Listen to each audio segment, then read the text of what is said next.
ಧರ್ಮಸ್ಥಳ ದಕ್ಷಿಣ ಕನ್ನಡದ ನೇತ್ರಾವತಿ ನದಿ ತೀರದಲ್ಲಿರುವ ಒಂದು ಪವಿತ್ರ ತೀರ್ಥಕ್ಷೇತ್ರ.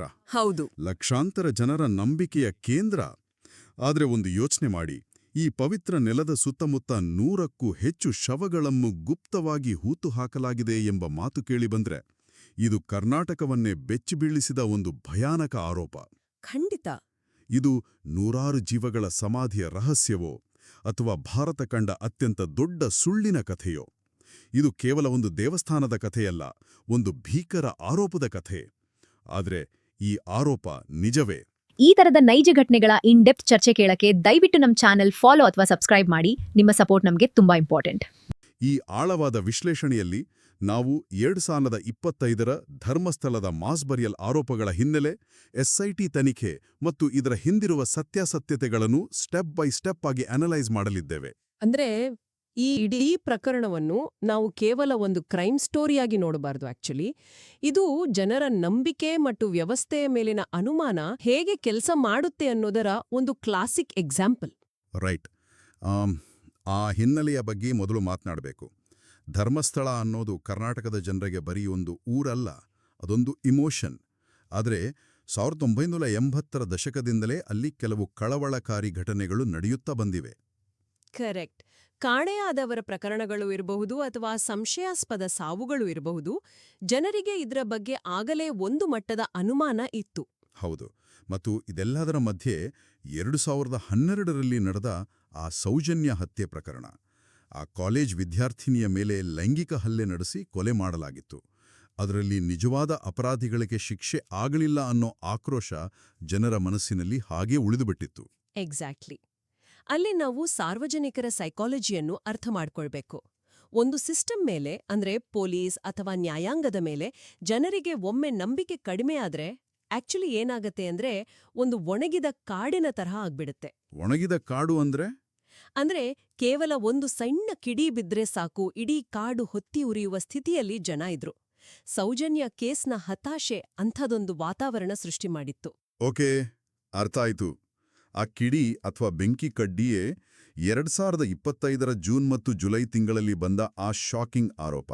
CN ಚಿನ್ನಯ್ಯ ಅಂತ ಒಬ್ಬ 48 ವರ್ಷದ ವ್ಯಕ್ತಿ ಒಂದು ಕಂಪ್ಲೇಂಟ್ ಫೈಲ್ ಮಾಡ್ತಾನೆ. ಈತ ಅಲ್ಲಿನ ಸ್ಯಾನಿಟೇಷನ್ ವರ್ಕರ್ ಆಗಿದ್ದವನಲ್ವಾ? ಹೌದು. 1995ರಿಂದ 2014ರವರೆಗೆ ಧರ್ಮಸ್ಥಳದಲ್ಲಿ ಸ್ಯಾನಿಟೇಷನ್ ಕೆಲಸ ಮಾಡಿದ್ದವನು. ತಾನು 100ಕ್ಕೂ ಹೆಚ್ಚು ಶವಗಳನ್ನ ಯಾರಿಗೂ ಗೊತ್ತಾಗದ ಹಾಗೆ ಹೂತು ಹಾಕಿದ್ದೇನೆ ಅಂತ ಆತ ಹೇಳಿಕೆ ಕೊಟ್ಟ. 100ಕ್ಕೂ ಹೆಚ್ಚು ಶವಗಳು. ಜಸ್ಟ್ ಇಮ್ಯಾಜಿನ್ ಮಾಡಿ ಆ ಸ್ಟೇಟ್ಮೆಂಟ್ನ ಇಂಪ್ಯಾಕ್ಟ್. ಅಷ್ಟೇ ಅಲ್ಲ, ಆ ಶವಗಳು ಮಹಿಳೆಯರು ಮತ್ತು ಬಾಲಕಿಯರದ್ದಾಗಿದ್ದು, ಅವರ ಮೇಲೆ ಲೈಂಗಿಕ ಹಲ್ಲೆ ಮತ್ತು ಆಸಿಡ್ ದಾಳಿಯ ಗುರುತುಗಳಿದ್ದುವಂತನೂ ಹೇಳಿದ. ಕೆಲವರನ್ನ ಡೀಸೆಲ್ ಹಾಕಿ ಸುಡಲಾಗಿತ್ತು ಅಂತನೂ ಆತ ವಿವರಿಸಿದ. ಇದು ನಿಜಕ್ಕೂ ಬೆಚ್ಚಿ ಬೀಳಿಸುವಂತಹದ್ದು. ಮತ್ತು ಅವನು ಬರೀ ಬಾಯಲ್ಲಿ ಹೇಳಿಲ್ಲ, ಕೋರ್ಟ್ಗೆ ಒಂದು ಸಾಕ್ಷಿ ಕೂಡ ತಂದಿದ್ದ. ಎಕ್ಸಾಕ್ಟ್ಲಿ. ಜುಲೈ 11ರಂದು ಆತ ಕೋರ್ಟ್ಗೆ ಬಂದು ಒಂದು ತಲೆಬುರುಡೆ ಮತ್ತು ಮೂಳೆಗಳನ್ನ ಸಾಕ್ಷಿಯಾಗಿ ಹಾಜರುಪಡಿಸಿದ. ಆದ್ರೆ ಒಂದ್ ನಿಮಿಷ, ನನಗಿಲ್ಲೊಂದು ದೊಡ್ಡ ಡೌಟ್ ಇದೆ. ಹೇಳಿ. ರಿಯಲಿಸ್ಟಿಕ್ ಆಗಿ ಯೋಚನೆ ಮಾಡೋಣ. ಧರ್ಮಸ್ಥಳ ಅನ್ನೋದು ಪ್ರತಿದಿನ ಸಾವಿರಾರು ಭಕ್ತರು ಬಂದು ಹೋಗುವ ಜಾಗ. ಹಗಲು ರಾತ್ರಿಯಲ್ಲಿ ಆಕ್ಟಿವಿಟೀಸ್ ನಡೀತಿರುತ್ತೆ. ಅಂಥ ಜಾಗದಲ್ಲಿ ಸುಮಾರು 20 ವರ್ಷಗಳ ಕಾಲ 100ಕ್ಕೂ ಹೆಚ್ಚು ಶವಗಳನ್ನು ಮುಚ್ಚಿಡೋಕ್ಕಾಗುತ್ತಾ? ಖಂಡಿತ ಕಷ್ಟ. ಫೊರೆನ್ಸಿಕ್ ಮತ್ತು ಲಾಜಿಕ್ ದೃಷ್ಟಿಯಿಂದ ನೋಡಿದ್ರೆ ಇದು ಹೈಲಿ ಇಂಪಾಸಿಬಲ್ ಅಂತಾನೆ ಹೇಳ್ಬೋದು. 100 ಶವಗಳು ಕೊಳೆಯುವಾಗ ಬರುವ ವಾಸನೆ ಇರಬಹುದು, ಅಥವಾ ಅದನ್ನ ಸಾಗಿಸಲು ಬೇಕಾದ ವೆಹಿಕಲ್ಸ್ ಇರಬಹುದು. ಇವೆಲ್ಲವನ್ನು ಮುಚ್ಚಿಡೋಕ್ಕಾಗುತ್ತಾ? ಹೌದು, ಅದೇ ನನ್ನ ಪಾಯಿಂಟ್ ಕೂಡ. ಯಾರಿಗೂ ಗೊತ್ತಾಗದೆ ಹಾಗೆ ಇಷ್ಟೆಲ್ಲ ಮಾಡೋದು ಪ್ರಾಕ್ಟಿಕಲ್ ಆಗಿ ಸಾಧ್ಯವೇ ಇಲ್ಲ ಅನ್ಸುತ್ತೆ.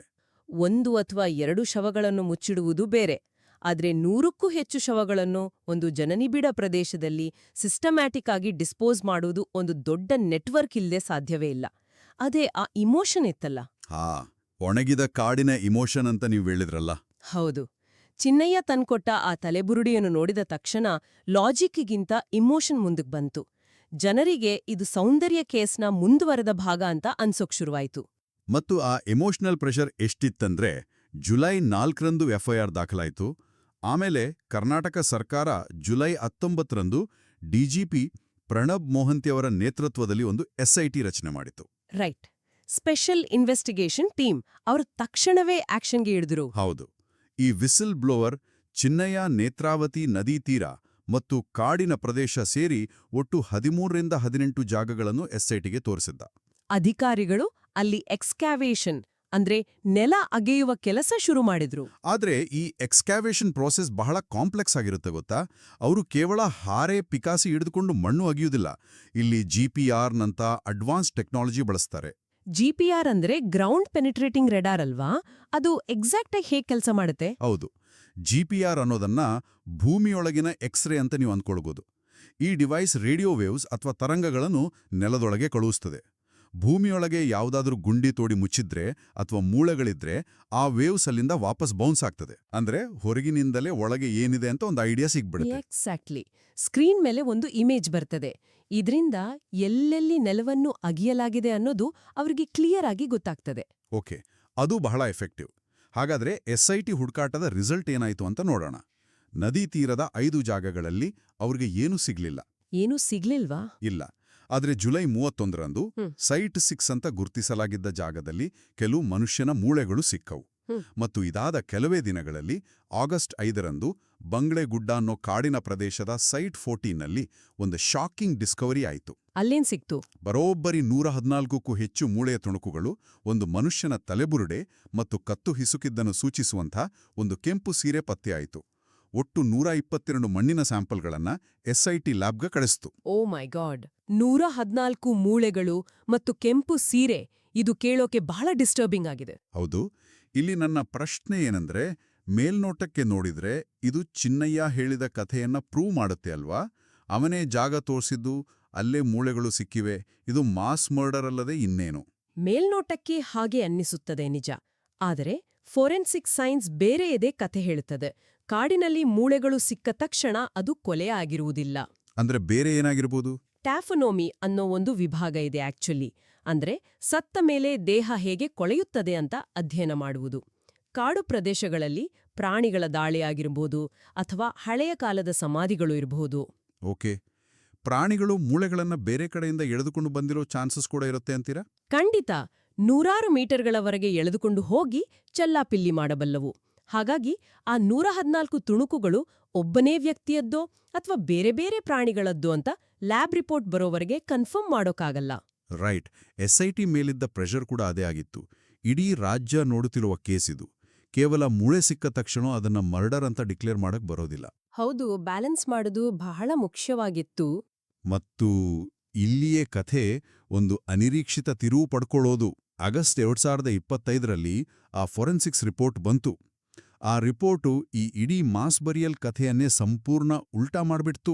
ಚಿನ್ನಯ್ಯ ಕೋರ್ಟ್ಗೆ ತಂದ್ಕೊಟ್ಟಿದ್ದ ಆ ತಲೆಬುರುಡೆ ಮಹಿಳೆಯದ್ದಲ್ಲ, ಬದಲಾಗಿ ಪುರುಷನದ್ದು ಅಂತ ರಿಪೋರ್ಟ್ ಕನ್ಫರ್ಮ್ ಮಾಡ್ತು. ಅಷ್ಟೇ ಅಲ್ಲ, ಆ ತಲೆಬುರುಡೆ ಬಹುಶಃ ಯಾವುದೋ ಮೆಡಿಕಲ್ ಲ್ಯಾಬ್ನಿಂದ ತಂದಿರಬಹುದು ಅನ್ನೋ ಸ್ಪಷ್ಟನೆಯನ್ನು SIT ನೀಡಿತು.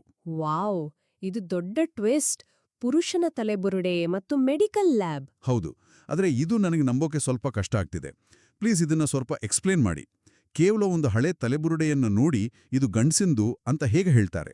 ನಿಮ್ಮ ಅನುಮಾನ ಸಹಜ, ಆದರೆ ಸೈನ್ಸ್ ಸುಳ್ಳು ಹೇಳೋದಿಲ್ಲ ಗೊತ್ತಾ. ತಲೆಬುರುಡೆಯ ಮೂಲಕ ಲಿಂಗ ಪತ್ತೆ ಮಾಡುವುದು ಫೊರೆನ್ಸಿಕ್ ಆಂಥ್ರೋಪಾಲಜಿಯ ಬೇಸಿಕ್ಸ್. ಅಂದ್ರೆ ಗಂಡ್ಸು ಮತ್ತು ಹೆಂಗಸರ ತಲೆಬುರುಡೆಯಲ್ಲಿ ವ್ಯತ್ಯಾಸ ಇರುತ್ತಾ? ಖಂಡಿತ ಇರತ್ತೆ. ಗಂಡಸರ ತಲೆಬುರುಡೆಯಲ್ಲಿ ಕಣ್ಣಿನ ಮೇಲಿರುವ ಹುಬ್ಬಿನ ಮೂಳೆ ಸ್ವಲ್ಪ ದಪ್ಪ ಮತ್ತು ಮುಂದಕ್ಕೆ ಬಂದಿರ್ತದೆ. ಕಿವಿಯ ಹಿಂದಿರುವ ಮಾಸ್ಟಾಯ್ಡ್ ಪ್ರಾಸೆಸ್ ಅನ್ನೋ ಮೂಳೆ ಕೂಡ ಗಂಡಸರಲ್ಲಿ ದೊಡ್ಡದಾಗಿರ್ತದೆ. ಓ, ಇಂಟ್ರೆಸ್ಟಿಂಗ್. ಮತ್ತು ದವಡೆಯ ಆಕಾರ ಸ್ಕ್ವೇರ್ ಆಗಿರ್ತದೆ. ಈ ಎಲ್ಲ ಲಕ್ಷಣಗಳನ್ನು ನೋಡಿ ಅವರು ಅದು ಪುರುಷನದು ಅಂತ ಕನ್ಫರ್ಮ್ ಮಾಡ್ತಾರೆ. ಓಕೆ, ಅದರ್ಥ ಆಯ್ತು. ಆದರೆ ಅದು ಕಾಡಿನಲ್ಲಿ ಹೂತಿದ್ದಲ್ಲ, ಮೆಡಿಕಲ್ ಲ್ಯಾಬ್ನಿಂದ ತಂದಿದ್ದು ಅಂತ ಹೇಗಷ್ಟು ಕಾನ್ಫಿಡೆಂಟ್ ಆಗಿ ಹೇಳ್ತಾರೆ? ಈ ರಿಪೋರ್ಟೇ ಮ್ಯಾನಿಪ್ಯುಲೇಟ್ ಮಾಡಿರಬಾರ್ದಲ್ವಾ?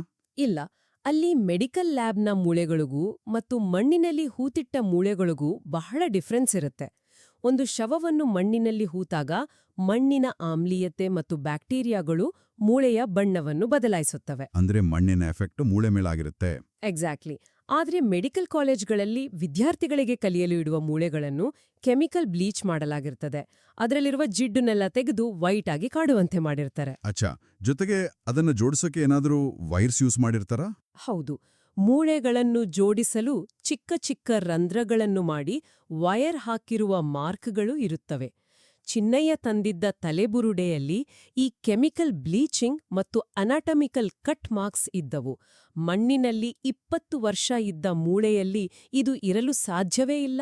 ಓಕೆ, ಇದು ಬಹಳ ಸ್ಟ್ರಾಂಗ್ ಎವಿಡೆನ್ಸ್. ಅಂದ್ರೆ ತಾನು ಹೂತಿದ್ದು ರೇಪ್ ಆಗಿದ್ದ ಬಾಲಕಿಯರನ್ನು ಅಂತ ಅವನು ಹೇಳಿದ್ದ ಕತೆ ಸಂಪೂರ್ಣ ಸುಳ್ಳು ಅಂತ ಸೈಂಟಿಫಿಕ್ ಆಗಿ ಪ್ರೂವ್ ಆಯಿತು. ಪೂರ್ತಿ ಫೇಕ್ ಸ್ಟೋರಿ ಅದು. ಇದೇ ಕಾರಣಕ್ಕಾಗಿ ಸುಳ್ಳು ಸಾಕ್ಷ್ಯ ಅಥವಾ ಪರ್ಜುರಿ ಹೇಳಿದ ಆರೋಪದ ಮೇಲೆ ಆಗಸ್ಟ್ 23ರಂದು ಎಸ್ಐಟಿ ಆ ಚಿನ್ನಯ್ಯನನ್ನು ಅರೆಸ್ಟ್ ಮಾಡಿತು. ಅರೆಸ್ಟ್ ಆದ್ಮೇಲೆ ಅವನು ನಿಜ ಒಪ್ಕೊಂಡ್ನಾ? ಹೌದು. ಸೆಪ್ಟೆಂಬರ್ 27ರಂದು ಆತ ಕೋರ್ಟ್ ಮುಂದೆ ಒಂದು ಶಾಕಿಂಗ್ ಕನ್ಫೆಷನ್ ಕೊಟ್ಟ. ನಾನು ಹೇಳಿದ 100 ಶವಗಳ ಕತೆ ಸಂಪೂರ್ಣ ಸುಳ್ಳು. ನನಗೆ ದೈಹಿಕ ಮತ್ತು ಮಾನಸಿಕ ಹಿಂಸೆ ನೀಡಿ ಬೆದರಿಸಿ ಈ ಕಥೆ ಕಟ್ಟಲು ಹೇಳಲಾಗಿತ್ತು ಅಂತ ಹೇಳಿದ್ದ. ಮತ್ತೆ ಆ ತಲೆಬುರುಡೆ ಎಲ್ಲಿಂದ ಬಂತು ಅಂತ ಹೇಳಿದ್ನಾ? ಅದು ಇನ್ನೊಂದು ಟ್ವಿಸ್ಟ್. ಆ ತಲೆಬುರುಡೆಯನ್ನು ನಾನೇ ಅಗೆದು ತೆಗೆದಿದ್ದಲ್ಲ, ಅದನ್ನ ಸೌಜನ್ಯಳ ಚಿಕ್ಕಪ್ಪ ವಿಠಲಗೌಡ ನನಗೆ ತಂದುಕೊಟ್ಟಿದ್ದ ಅಂತ ಆತ ಒಪ್ಕೊಂಡ. ಓ, ಲೈಕ್ ಜಸ್ಟಿಸ್ ಫಾರ್ ಸೌಜನ್ಯ ಹೋರಾಟಗಾರರು ವರ್ಷಗಳಿಂದ ನ್ಯಾಯಕ್ಕಾಗಿ ಬೀದಿಯಲ್ಲಿದ್ದಾರೆ. ಅವರ ಇಂಟೆನ್ಷನ್ ಸರಿಯಾಗಿರಬಹುದು. ಆದರೆ ಆ ನ್ಯಾಯವನ್ನು ಪಡೆಯಲು ತಾವೇ ಒಂದು ಸುಳ್ಳು ಸಾಕ್ಷಿಯನ್ನು ಸೃಷ್ಟಿಸಿದ್ರೆ ಅವರ ಇಡೀ ಹೋರಾಟದ ಕ್ರೆಡಿಬಿಲಿಟಿ ಏನಾಗುತ್ತೆ ಅಲ್ವಾ? ಅದೇ ಪಾಯಿಂಟ್. ಒಂದು ನಕಲಿ ತಲೆಬುರುಡೆಯನ್ನು ತಂದು ಪ್ಲಾಂಟ್ ಮಾಡಿದ್ರೆ ಸಾರ್ವಜನಿಕರು ಅವರನ್ನು ಹೇಗೆ ನಂಬುತ್ತಾರೆ? ಇದು ಆಕ್ಟಿವಿಸ್ಟ್ಗಳ ಪಾಲಿಗೆ ದೊಡ್ಡ ಪೆಟ್ಟು. ಒಂದು ಸಿಸ್ಟಮ್ ವಿರುದ್ಧ ಹೋರಾಡುವಾಗ ನೀವು ಅದೇ ಸಿಸ್ಟಮ್ಗಿಂತ ಹೆಚ್ಚು ಪ್ರಾಮಾಣಿಕರಾಗಿರಬೇಕಾಗ್ತದೆ. ಆದರೆ ಇಲ್ಲಿ ಸತ್ಯ ಮತ್ತು ಅಧಿಕಾರದ ನಡುವಿನ ಸಂಘರ್ಷದಲ್ಲಿ ನ್ಯಾಯ ಕೇಳುವವರೇ ಸುಳ್ಳಿನ ಮೊರೆ ಹೋದ್ರು. ಖಂಡಿತ. ಇದು ಕೇವಲ ಆ ಹೋರಾಟಗಾರರ ಸೋಲಲ್ಲ, ಇದು ನ್ಯಾಯದ ಪರಿಕಲ್ಪನೆಗೆ ಬಿದ್ದ ಪೆಟ್ಟು.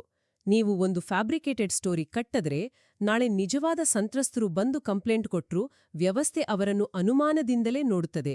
ನಿಜ. ಇದಾದ ನಂತರ ನವೆಂಬರ್ 20, 2025ರಂದು ಎಸ್ಐಟಿ ಒಂದು ಬೃಹತ್ ಚಾರ್ಜ್ ಶೀಟ್ ಫೈಲ್ ಮಾಡಿತು. ಬರೋಬ್ಬರಿ 3092 ಪುಟಗಳ ಚಾರ್ಜ್ ಶೀಟ್ ಅದು. ಅದರಲ್ಲಿ ಯಾರ್ಯಾರ ಹೆಸರಿತ್ತು? ಇದರಲ್ಲಿ ಒಟ್ಟು 6 ಜನರ ಮೇಲೆ ಕ್ರಿಮಿನಲ್ ಕಾನ್ಸ್ಪಿರಸಿ ಮತ್ತು ಫೋರ್ಜರಿ ಕೇಸ್ ದಾಖಲಾಯಿತು. ಆ ಸಾಕ್ಷಿ ಚಿನ್ನಯ್ಯ ಮತ್ತು 5 ಪ್ರಮುಖ ಹೋರಾಟಗಾರರಾದ ಮಹೇಶ್ ಶೆಟ್ಟಿ ತಿಮರೋಡಿ, ಗಿರೀಶ್ ಮತ್ತಣ್ಣವರ್, ಟಿ ಜಯಂತ್, ವಿಠಲ ಗೌಡ ಮತ್ತು ಸುಜಾತಾ ಭಟ್ ಅವರ ಹೆಸರಿತ್ತು. ಇದು ರಾಜಕೀಯ ವಲಯದಲ್ಲೂ ದೊಡ್ಡ ಸಂಚಲನ ಸೃಷ್ಟಿಸಿರ್ಬೇಕಲ್ವಾ? ಖಂಡಿತ. ರಾಜ್ಯದ ಗೃಹ ಸಚಿವ ಜಿ ಪರಮೇಶ್ವರ ಮತ್ತು ಡಿಸಿಎಂ ಡಿಕೆ ಶಿವಕುಮಾರ್ ಅವರು ತನಿಖೆಗಾಗಿ ಕಾಯ್ತೇವೆ, ಆದರೆ ದೇವಸ್ಥಾನದ ಇಮೇಜ್ ಡ್ಯಾಮೇಜ್ ಮಾಡುವ ಷಡ್ಯಂತ್ರವನ್ನು ಒಪ್ಪುವುದಿಲ್ಲ ಅಂತ ಸ್ಪಷ್ಟಪಡಿಸಿದರು. ಈ ಎಲ್ಲ ಡೆವಲಪ್ಮೆಂಟ್ಸ್ ನಂತರ ಸಮಾಜ ಸಂಪೂರ್ಣವಾಗಿ 2 ಭಾಗ ಆಯ್ತು ಅಂತ ಹೇಳ್ಬೋದು. ಹೌದು. ಆ ಡಿವೈಡ್ ನಾವು ಇವತ್ತಿಗೂ ನೋಡ್ಬೋದು. ಒಂದು ಕಡೆ ಎಸ್ಐಟಿ ಮತ್ತು ಸರ್ಕಾರದ ನಿಲುವು ಬಹಳ ಸ್ಪಷ್ಟವಾಗಿದೆ. ಅವರ ಪ್ರಕಾರ ಇದು ದೇವಸ್ಥಾನದ ಹೆಸರನ್ನು ಹಾಳು ಮಾಡುವ ಉದ್ದೇಶದಿಂದ ಹೋರಾಟಗಾರರೇ ಹೆಣೆದ ಒಂದು ವ್ಯವಸ್ಥಿತ ಸುಳ್ಳು ಕತೆ. ಆದ್ರೆ ಇನ್ನೊಂದ್ ಕಡೆ ಹೋರಾಟಗಾರರು ಮತ್ತು ಸಾರ್ವಜನಿಕರ ಒಂದು ಗುಂಪು ಬೇರೆದ್ದೇ ವಾದ ಮುಂದಿಡ್ತಿದ್ದಾರೆ. ಚಿನ್ನಯ್ಯನಿಂದ ಬಲವಂತವಾಗಿ ಸುಳ್ಳು ಕನ್ಫೆಷನ್ ಪಡೆಯಲಾಗಿದೆ ಅನ್ನೋದು ಅವರ ಆರೋಪ. ಅಲ್ಲ, ನನಗೂ ಇಲ್ಲಿ ಒಂದು ಪಾಯಿಂಟ್ ವ್ಯಾಲಿಡ್ ಅನ್ನಿಸ್ತೆ. ಓಕೆ, ಚಿನ್ನಯ್ಯ ಸುಳ್ಳು ಹೇಳಿದಾನೆ, ಆ ಒಂದು ತಲೆಬುರುಡೆ ಲ್ಯಾಬ್ನಿಂದ ಬಂದಿದೆ ಅಂತ ಇಟ್ಕೊಳ್ಳೋಣ. ಆದರೆ ಆಗಸ್ಟ್ 5ರಂದು ಬಂಗಲೆಗುಡ್ಡದ ಕಾಡಿನಲ್ಲಿ ಸಿಕ್ಕ ಸೈಟ್ 14ನಲ್ಲಿ ಸಿಕ್ಕ ಆ 114 ಮೂಳೆಯ ತುಣುಕುಗಳು ಮತ್ತು ಆ ಕೆಂಪು ಸೀರೆ ಯಾರದು? ಎಕ್ಸಾಕ್ಟ್ಲಿ. ಅದೇ ಈ ಇಡೀ ಕೇಸಿನ ಬಿಗ್ಗೆಸ್ಟ್ ಮಿಸ್ಟ್ರಿ. ಅದು ಪ್ರಾಣಿಗಳದ್ದೋ ಅಥವಾ ಮನುಷ್ಯರದ್ದೋ? ಮನುಷ್ಯರದ್ದಾಗಿದ್ರೆ ಅವ್ರು ಯಾರು? ಈ ಪ್ರಶ್ನೆಗೆ ಇನ್ನೂ ಕ್ಲಿಯರ್ ಆನ್ಸರ್ ಸಿಕ್ಕಿಲ್ಲ ಅಲ್ವಾ? ಇಲ್ಲ, ಸಿಕ್ಕಿಲ್ಲ. ಆ 114 ಮೂಳೆಗಳ ಬಗ್ಗೆ ಪೂರ್ಣ ಪ್ರಮಾಣದ ಡಿಎನ್ಎ ಮತ್ತು ಫೊರೆನ್ಸಿಕ್ ಅನಾಲಿಸಿಸ್ ವರದಿ ಇನ್ನೂ ಪಬ್ಲಿಕ್ ಡೊಮೇನ್ಗೆ ಬಂದಿಲ್ಲ. ಹೈಕೋರ್ಟ್ ಈ ವಿಷಯದಲ್ಲಿ ಬಹಳ ಎಚ್ಚರಿಕೆಯಿಂದ ಬ್ಯಾಲೆನ್ಸ್ ಮಾಡಲು ಪ್ರಯತ್ನಿಸಿದ್ದು ಇದೇ ಕಾರಣಕ್ಕೆ. ಹೈಕೋರ್ಟ್ನ ಪಾತ್ರ ಏನು ಇಲ್ಲಿ? ಅಕ್ಟೋಬರ್ 30ರಂದು ಎಸ್ಐಟಿ ತನಿಖೆಗೆ ಮೊದಲು ಸ್ಟೇ ನೀಡಿದ ಹೈಕೋರ್ಟ್ ನಂತರ ನವೆಂಬರ್ 12ರಂದು ಆ ಸ್ಟೇ ತೆಗೆದುಹಾಕಿತು. ಆದ್ರೆ ಅದೇ ಸಮಯದಲ್ಲಿ ಹೋರಾಟಗಾರರಿಗೆ ಯಾವುದೇ ರೀತಿಯ ಹರಾಸ್ಮೆಂಟ್ ಮಾಡಬೇಡಿ ಅಂತ ಎಸ್ಐಟಿಗೆ ವಾರ್ನ್ ಕೂಡ ಮಾಡ್ತು. ರೈಟ್. ಹೈಕೋರ್ಟ್ ಕೂಡ ಸಾರ್ವಜನಿಕ ಸಂಸ್ಥೆಗಳ ಮೇಲಿನ ನಂಬಿಕೆ ಕಳೆದು ಹೋಗದಂತೆ ನೋಡ್ಕೊಳ್ಳುವ ಪ್ರಯತ್ನ ಮಾಡಿದೆ. ಹಾಗಾದರೆ ಪ್ರಸ್ತುತ ಈ ಕೇಸ್ ಯಾವ ಹಂತದಲ್ಲಿದೆ? 2026ರ ಆರಂಭದ ಸ್ಥಿತಿಯನ್ನು ನೋಡಿದ್ರೆ ಜನವರಿ 3ರಂದು ಬೆಳ್ತಂಗಡಿ ಕೋರ್ಟ್ ಎಸ್ಐಟಿಗೆ ತಮ್ಮ ಫೈನಲ್ ರಿಪೋರ್ಟ್ ಸಬ್ಮಿಟ್ ಮಾಡಲು ಜನವರಿ 23ರ ಗಡುವು ನೀಡಿತು. ಹೌದು. ಆದ್ರೆ ಇದೆಲ್ಲದರ ಮಧ್ಯೆ ಇನ್ನೊಂದು ಅತಿ ಮುಖ್ಯವಾದ ಡೆವಲಪ್ಮೆಂಟ್ ಆಗಿದೆ ಜಾನ್ವರಿ 13ರಂದು. ಅದೇನು? ಹೈಕೋರ್ಟ್ ಸೌಜನ್ಯಳ ತಾಯಿ ಹಾಕಿದ ಒಂದು PIL ಅಂದ್ರೆ ಪಬ್ಲಿಕ್ ಇಂಟ್ರೆಸ್ಟ್ ಲಿಟಿಗೇಷನ್ ಅನ್ನು ವಿಚಾರಣೆಗೆ ತೆಗೆದುಕೊಂಡಿತು. ಓಕೆ, ಈ PIL ಆ 100 ಶವಗಳ ಮಾಸ್ ಬರಿಯಲ್ ಬಗ್ಗೆನಾ? ಇಲ್ಲ ಆಕ್ಚುಲಿ ಇದು 1990ರಿಂದ ಧರ್ಮಸ್ಥಳದ ಸುತ್ತಮುತ್ತ ನಡೆದ 74 ಸಂಶಯಾಸ್ಪದ ಸಾವುಗಳ ಮರುತನಿಖೆಗಾಗಿ ಇರುವ ಅರ್ಜಿ. 74 ಸಂಶಯಾಸ್ಪದ ಸಾವುಗಳು, ಇದು ದೊಡ್ಡ ನಂಬರ್. ಹೌದು, ಈ ಪಾಯಿಂಟ್ ಅನ್ನು ನಾವು ಬಹಳ ಡೀಪ್ ಆಗಿ ಅರ್ಥ ಮಾಡ್ಕೊಳ್ಬೇಕು. ಇಲ್ಲಿ ಆ 74 ಸಾವುಗಳು UDR ಅಂಡರಲ್ಲಿ ರೆಕಾರ್ಡ್ ಆಗಿವೆ. UDR ಅಂದ್ರೆ ಅನ್ಯಾಚುರಲ್ ಡೆತ್ ರಿಪೋರ್ಟ್ ಅಲ್ವಾ? ಕರೆಕ್ಟ್. ಕಾನೂನಿನ ಪ್ರಕಾರ ಯಾರಾದ್ರೂ ಆಕ್ಸಿಡೆಂಟ್, ಮುಳುಗಿ ಸಾಯೋದು ಅಥವಾ ಅನುಮಾನಾಸ್ಪದವಾಗಿ ನೇಣು ಹಾಕಿಕೊಂಡರೆ ಸಾವಿನ ನಿಖರ ಕಾರಣ ಗೊತ್ತಿಲ್ಲದಿದ್ದಾಗ ಪೊಲೀಸರು ಅದನ್ನು UDR ಆಗಿ ರಿಜಿಸ್ಟರ್ ಮಾಡ್ತಾರೆ. ಅಂದ್ರೆ ಈ 74 ಸಾವುಗಳು ನಿಜವಾಗಿಯೂ ನಡೆದಿವೆ, ಅವುಗಳ ರೆಕಾರ್ಡ್ ಪೊಲೀಸ್ ಸ್ಟೇಷನ್ನಲ್ಲಿದೆ ಅಂತಾಯ್ತು. ಖಂಡಿತ. ಇಲ್ಲಿ ಏನಾಗಿದೆ ಅಂದ್ರೆ 100 ಶವಗಳನ್ನು ಕಾಡಿನಲ್ಲಿ ಗುಪ್ತವಾಗಿ ಹೂತಿದ್ದಾರೆ ಎಂಬ ಒಂದು ಭೀಕರವಾದ, ಅದರ ಫೇಕ್ ಆದ ಕಥೆ ಇಡೀ ರಾಜ್ಯದ ಗಮನ ಸೆಳೆಯಿತು. ಈ ದೊಡ್ಡ ಸುಳ್ಳಿನ ಸದ್ದು ಎಷ್ಟಿತ್ತಂದ್ರೆ ನಿಜವಾಗಿಯೂ ನ್ಯಾಯಕ್ಕಾಗಿ ಕಾಯುತ್ತಿರುವ ಆ 74 ಕುಟುಂಬಗಳ ಪ್ರಶ್ನೆಗಳು ಇದರ ಹಿಂದೆ ಮುಚ್ಚಿ ಹೋಗುವ ಅಪಾಯವಿತ್ತು. ಇದು ನಿಜಕ್ಕೂ ಟ್ರಾಜಿಕ್. ಒಂದು ದೊಡ್ಡ ಸುಳ್ಳು ನೂರಾರು ಸಣ್ಣ ನಿಜಗಳನ್ನು ಹೇಗೆ ಹೈಜಾಕ್ ಮಾಡುತ್ತದೆ ಅನ್ನೋದಕ್ಕೆ ಇದೊಂದು ಪರ್ಫೆಕ್ಟ್ ಉದಾಹರಣೆ. ಹೌದು, ಹೋರಾಟಗಾರರು ತಮ್ಮ ಕೇಸನ್ನು ಸ್ಟ್ರಾಂಗ್ ಮಾಡಲು ಹೋಗಿ ಒಂದು ಫೇಕ್ ತಲೆಬುರುಡೆ ತಂದುಕೊಟ್ಟು ಕೊನೆಗೆ ಆ ಅಸಲಿ 74 ಸಾವುಗಳ ಇನ್ವೆಸ್ಟಿಗೇಷನ್ ಕೂಡ ಡೈಲ್ಯೂಟ್ ಆಗುವಂಥ ಪರಿಸ್ಥಿತಿ ನಿರ್ಮಾಣ ಮಾಡಿದ್ರು. ಬಟ್ ಹೈಕೋರ್ಟ್ ಆ PIL ಅನ್ನು ವಿಚಾರಣೆಗೆ ತೆಗೆದುಕೊಂಡಿರುವುದು ಒಂದು ಆಶಾಭಾವನೆ ಮೂಡಿಸಿದೆ. ನಿಜ. ನೈಜ ಸಾವುಗಳಿಗೆ ಮತ್ತು ಸಂತ್ರಸ್ತರಿಗೆ ನ್ಯಾಯ ಸಿಗ್ಬೇಕು ಅನ್ನೋದು ಕಾನೂನಿನ ಮೂಲ ಉದ್ದೇಶ. ಆದರೆ ಅದು ಫ್ಯಾಬ್ರಿಕೇಟೆಡ್ ಸಾಕ್ಷ್ಯಗಳ ಆಧಾರದ ಮೇಲೆ ಆಗ್ಬಾರ್ದು ಅಷ್ಟೇ. ಖಂಡಿತ. ಹಾಗಾದ್ರೆ ಧರ್ಮಸ್ಥಳದ ಆ ಕಾಡಿನಲ್ಲಿ ಬಂಗಡೆಗುಡ್ಡದಲ್ಲಿ ಸಿಕ್ಕ ಆ ಕೆಂಪು ಸೀರೆ ಮತ್ತು ಮೂಳೆಗಳು ಯಾರ್ದು? ಇದು ಕೆಲವು ವ್ಯಕ್ತಿಗಳು ಸೇರಿ ಒಂದು ಪವಿತ್ರ ಕ್ಷೇತ್ರದ ವಿರುದ್ಧ ಹೆಣದ ಅತ್ಯಂತ ವ್ಯವಸ್ಥಿತವಾದ ಸುಳ್ಳಿನ ಸಂಚ? ಅಥವಾ ಈ ಕೋಲಾಹಲದ ಹಿಂದೆ ಯಾರಿಗೂ ಗೊತ್ತಿಲ್ಲದ ಇನ್ನಾವುದೋ ಕರಾಳ ಸತ್ಯ ಅಡಗಿದ್ಯಾ ಅನ್ನೋದು ದೊಡ್ಡ ಪ್ರಶ್ನೆ. ಹೌದು. ಸತ್ಯ ಎಷ್ಟೇ ಆಳವಾಗಿ ಮಣ್ಣಿನಲ್ಲಿ ಹೂತೋದರೂ ಕಾಲ ಬಂದಾಗ ಅದು ತನ್ನದೇ ಆದ ರೀತಿಯಲ್ಲಿ ಹೊರಬರ್ತದೆ ಅಂತಾರೆ. ಖಂಡಿತ. ಆದರೆ ಸದ್ಯಕ್ಕೆ ನೇತ್ರಾವತಿ ನದಿಯ ದಡದಲ್ಲಿ ಆ ಸತ್ಯ ಇನ್ನೂ ನೆಲದೊಳಗೆ ಮಲಗಿದೆ. ಆ ಸತ್ಯ ಹೊರಬರುವವರೆಗೂ ನಮ್ಗೆಲ್ಲರಿಗೂ ಉಳಿದಿರುವುದು ಕೇವಲ ಪ್ರಶ್ನೆಗಳು ಮಾತ್ರ. ಯೋಚನೆ ಮಾಡಿ.